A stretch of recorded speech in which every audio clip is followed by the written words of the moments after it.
વડોદરામાં વાડી સ્થિત આદિશ્વર જૈન દેરાસર ખાતે વાડી જૈન મૂર્તિ પૂજક સંઘ દ્વારા ચૈત્રી નવરાત્રિના ઉપલક્ષ્યમાં ક્રિયા કરવામાં આવી હતી। કહેવાય છે કે ચૈત્રી પૂનમની ક્રિયા કરવાથી 150 ગણું પુણ્ય મળે છે।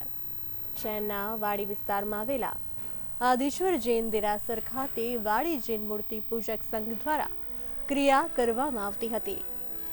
કહેવાય છે કે આજના દિવસે 500 કોડ મુનિ ભગવંતો મોક્ષે ગયા હતા। આ ક્રિયા આમ તો પાલિતાણા કરવાની હોય છે, સળંગ 15 વર્ષ કરવાની હોય છે, જેમાં 1 વર્ષ પાલિતાણા કરવાની હોય છે। છેલ્લા 3 વર્ષથી વાડી જૈન મૂર્તિ પૂજક સંઘ દ્વારા આ ક્રિયા કરવામાં આવતી હતી। ઉપવાસ સાથે 150 સાથિયા કરવામાં આવે છે। સમગ્ર ધાર્મિક કાર્યક્રમ અંગે અમી ભાવેશાએ વિગતવાર આની માહિતી આપી હતી।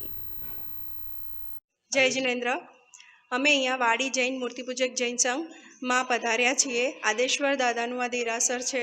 અમે અહીંયા છેલ્લા 3 વર્ષથી અહીંયા ક્રિયા કરીએ છીએ ચૈત્રી પૂનમની। ચૈત્રી પૂનમનું મહત્ત્વ આજે જેટલી પણ ક્રિયા કરીએ એનું ફળ 150 ગણું મળે છે।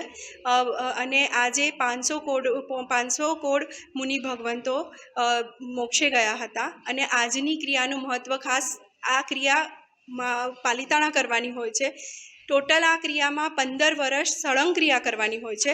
અને સળંગ ક્રિયામાં 1 વર્ષ પાલિતાણા તીર્થ પર આ યાત્રા કરવા જઈ અને આ ક્રિયા કરવાની હોય છે। અને આ ક્રિયાની શરૂઆત પહેલાં સ્નાત્ર પૂજા હોય, સ્નાત્ર પૂજા કરી અને પછી પુંડરીક સ્વામી ભગવાનને 10, 20, 30, 40, 50 એવી રીતે પૂજા કરવાની। પછી પૂજા કરી અને દેવવંદન કરવાના 10, 20, 30, 40, 50। 150 લોકોનો કાવસક આવે છે, 150 ખમાસના આપવાના હોય છે। અને પછી 150 સાથિયા કરવાના હોય છે। અને 150 ખમાસના આપી 150 સાથિયા કરવાના અને ઉપવાસ કરી અને આ ક્રિયા કરવાની હોય છે। આની અંદર દેવવંદન, સવાર સાંજનું પ્રતિક્રમણ અને 20 નૌકારવાળી પુંડરીક સ્વામી ગણધરાય નમો નમઃની 20 નૌકારવાળી ગણવાની હોય છે। આનું મહત્ત્વ બહુ જ છે।